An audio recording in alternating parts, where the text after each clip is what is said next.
Hello and welcome to a new video with the electric trucker. Just a few weeks ago we passed 100,000 subscribers on the German channel, so I decided to do a Q&A video with your questions.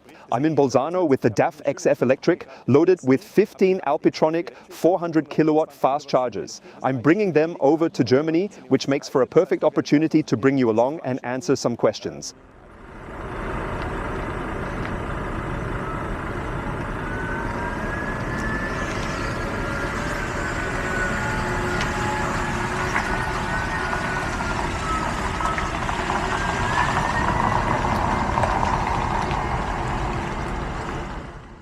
We've got a great mix of questions covering trucks, personal life and the world tour, so let's dive right into the first one. What do you usually do on weekends when you're parked with your truck? Do you stay at the rest stop or do you go out and explore the area? What does your typical weekend look like? Mondays are my day off from driving, as I usually work full-time behind the wheel from Tuesday through Saturday. Sundays are heavily dedicated to YouTube. I used to edit all the videos myself, but now my editor, who is also called Toby, helps me out. I invest my Mondays into the eTrucker app. The rest of my free time is spent outdoors in the fresh air, which is much easier during the summer than in winter. That means plenty of walks with the dog or going out for a run, which I still try to keep up with regularly. Other than that, I cook something and head to bed early. It's pretty unspectacular. No extravagant hobbies, no binge-watching movies or series, just a bit of work, some exercise, and then off to sleep. Next question. What is the total planned budget for the entire world tour? I don't really have a fixed final budget figure. It's not like the traditional approach where you save up cash and just spend it down until it's gone. I have personal reserves set aside to cover major portions of the journey, but I also have sponsors backing me. I'll talk a bit more about sponsors later, but having companies sponsor the truck, the living cabin, or shipping logistics takes a huge amount of financial pressure off my shoulders. On the flip side, there's also revenue coming in regularly through the YouTube videos and sponsorships. A bit of entrepreneurial risk is always part of the equation, but I have solid emergency reserves to cover worst-case scenarios, whether that's shipping the truck back or booking last-minute flight tickets. I have the safety net in place, but my goal is for the project to be self-sustaining. Does all your belongings fit inside the Hyundai and your current truck? I find your approach really impressive and wanted to ask how you came to this lifestyle and what motivated you. I've always been interested in minimalism. It has always fascinated me to manage life with just a few things or to improvise a bit. When I founded my company ChargeX, I used to commute every morning from my shared apartment to work. I was in the office all day and only drove home to sleep. That was super inefficient. So I rented a Nissan NV200 and started van life. That was almost 10 years ago, and since then I've basically lived in cars and in a very minimalist way. I find it absolutely awesome to have everything with me, to spend the night wherever I happen to be without having to commute back home. And when you have such a small space, you can't bring much with you. It actually forces you to downsize. Even in the truck, you don't have that much storage space because the side compartments are filled with straps and edge protectors. Walking through the world with very little baggage is something I find fascinating and have always really liked. Do you think European truck manufacturers, unlike in the passenger car sector, missed out less on electrification? My opinion on this is actually very positive. I drive trucks from German and European manufacturers, and every single one of them now offers a long-haul capable electric truck. They all follow different strategies, but I'm really optimistic because the products are genuinely good. The first Chinese models are coming onto the market now, so we'll have to see how that develops, but I remain positive.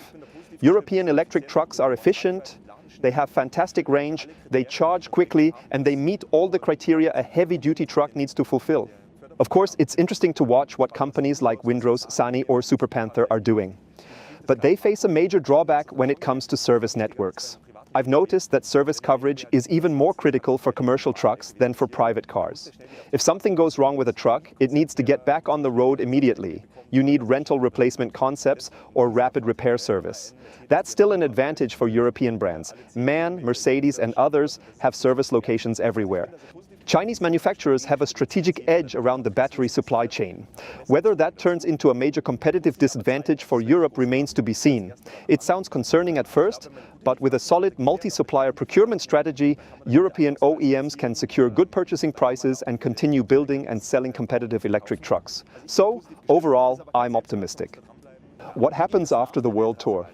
I can tell you this much, I absolutely love driving trucks. Maybe after the world tour I'll take a break for a little while, but I will definitely stay in the commercial vehicle space afterward. I'm also developing the eTrucker app, and that hands-on connection to truck drivers and the freight logistics world is something I never want to lose. Whether I'll do it full-time again afterward remains to be seen. There are so many other exciting projects on the side that I currently don't have enough time for, which I'd love to pick back up again. By the time I return in a year, there will be plenty of new truck models, so the journey definitely continues. A question about the world tour route. How do you get from Europe to Asia with the border from Georgia to Azerbaijan closed since March 2020? That is actually a very current topic because I absolutely want to cross the Caspian Sea because I do not want to drive through Russia or Iran.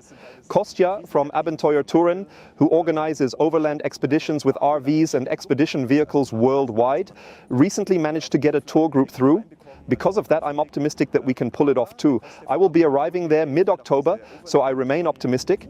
If it doesn't work, we'll have to adjust the plan. And the route keeps changing slightly. We won't be able to travel through India, for example, but we'll drive through Central Asia and cover massive distances into China. We actually need to move relatively quickly because winter is approaching fast. That's the biggest challenge. Central Asia has the most difficult charging and road infrastructure, and I'll be arriving right in the middle of winter. That's a tough combination, and there are mountains involved too. Every challenge comes together at once, which is a guaranteed recipe for great content. Now, a personal question. Do you plan to start a family and give up the nomadic lifestyle? As of right now, family planning is not on my radar. I'm not in a relationship, let alone planning to have kids or buy a house. Those are all things that feel very far away from me right now because the freedoms of my current lifestyle just aren't compatible with family life. I enjoy where I am right now, but I also know this is just a snapshot in time and life can change quickly. 5 years ago, I never would have imagined I'd be sitting in an electric truck talking to a camera while driving over the Brenner Pass with a load of fast chargers. Life writes the strangest stories, and that's the beauty of it. Doing a world tour and exploring new countries will open my eyes, and I'll return as a different person. You can only do that when you don't have huge obligations holding you back. I value being ready when life presents an opportunity.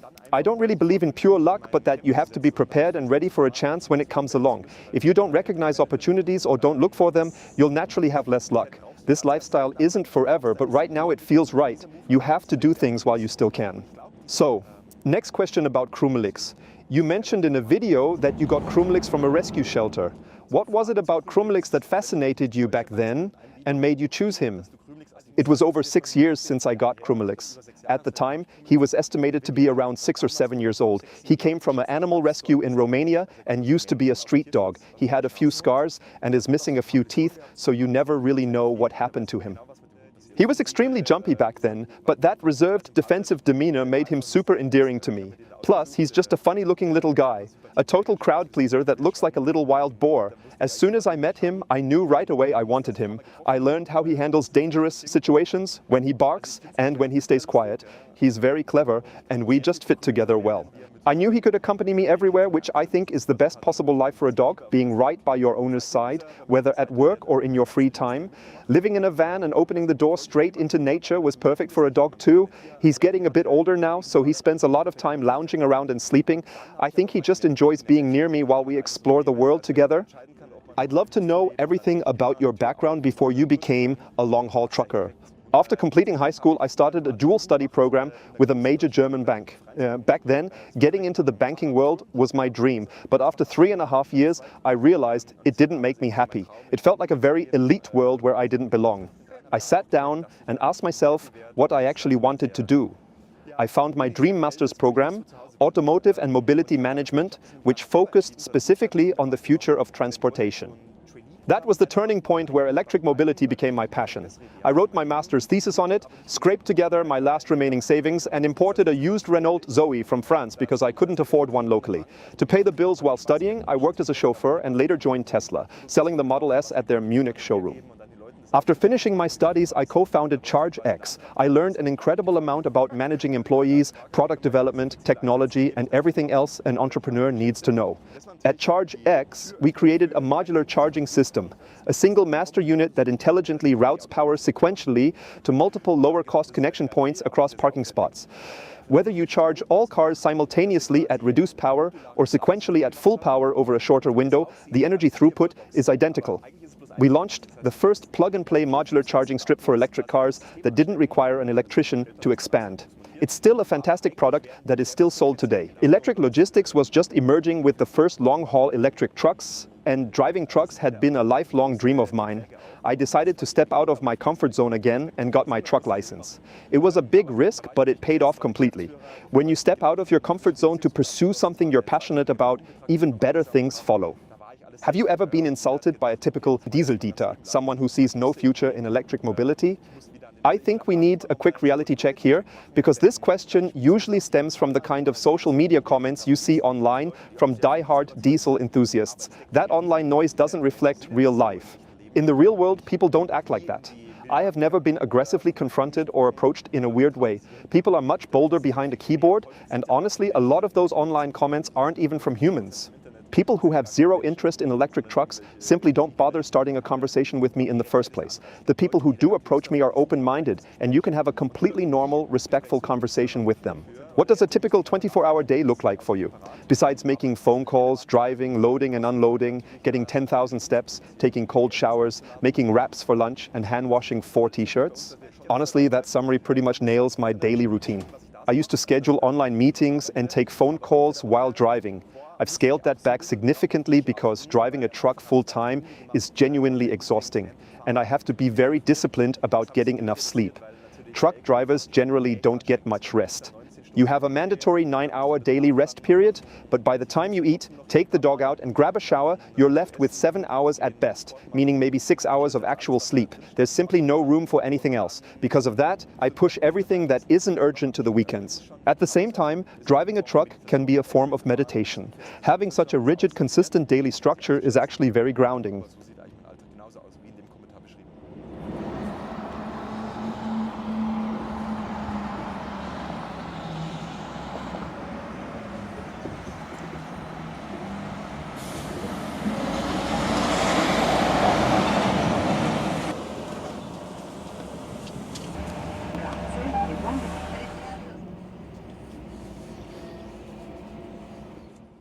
What is the business model behind the eTrucker app?